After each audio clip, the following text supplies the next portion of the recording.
Hey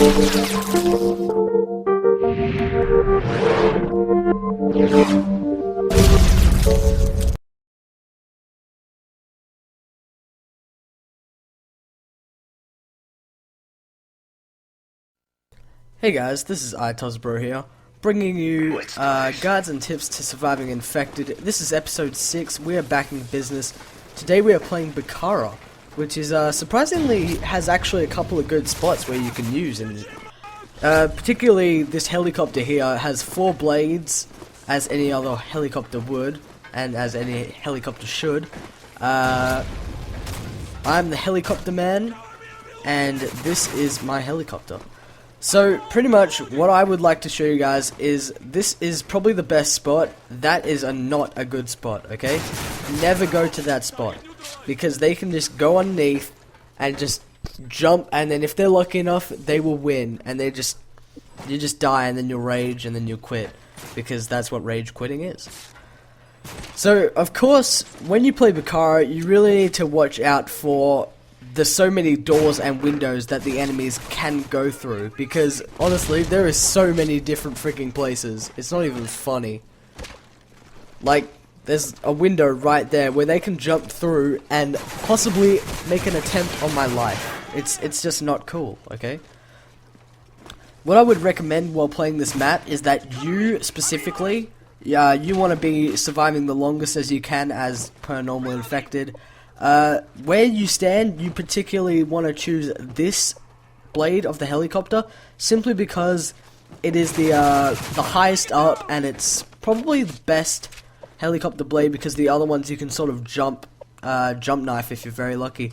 The only problem is, occasionally one very, very lucky person will be able to jump up over that rail there and just kill you. Just luckily, they'll just run and jump and kill you. So you really need to watch out for that particular spot.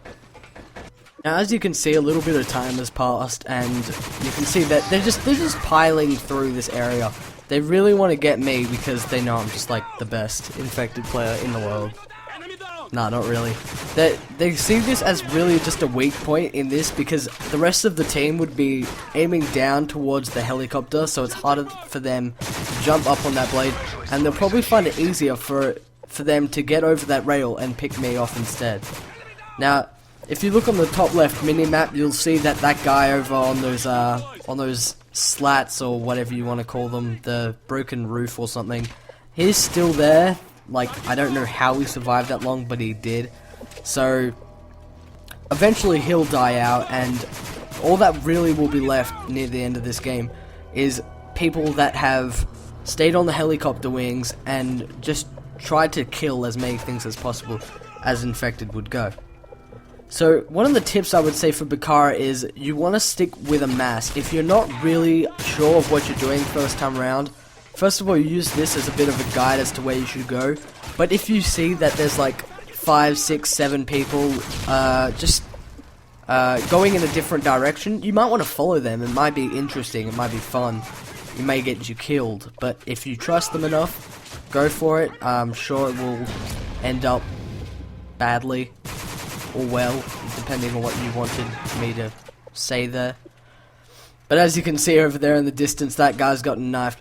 Now, if you want to know how to get up there, actually, the car that is sitting right in front of me there, you simply jump from that onto the left side here, and then run across, do a little running jump onto that slat that's bent, and you can simply crawl your way up the post. Well, not crawl, you can walk, but I said crawl because it sounded more gymnastic-y. So now that they've culled off pretty much the weak links of the group, there is still one guy who's somehow still alive in the distance, but it generally comes down to the survival of the fittest and whoever gets the best spot. Now, I obviously have the best spot in this map at the moment, because I've got guys behind me, so I know I can't get killed, and I've got a pretty decent stream of enemies coming through, so I can just knock them off and get points. Now, hopefully you will be getting Moabs and stuff, but unfortunately in this lobby I didn't get a Moab or anything. It was more of a It was a couple of these guys' first time. They were newbies to Infected, and they sort of didn't know what they were doing. So I guess we wouldn't have survived as long as a group. And if you're trying to go solo, I would recommend going to the west, where there is a building that has 2 staircases. So if you have 2 people left, run out there and hold that spot. If you have 1 person left, I suggest running to this spot I'm going now, because it is by far the best solo holding spot in this map. The problem is, I wasn't fast enough to be able to knock that guy off there. So I died, but I still was the final survivor. So use these tips I've given you today wisely, and thanks for watching the video. Subscribe to Modern Warfare 3 stream for more, and I'll see you next time.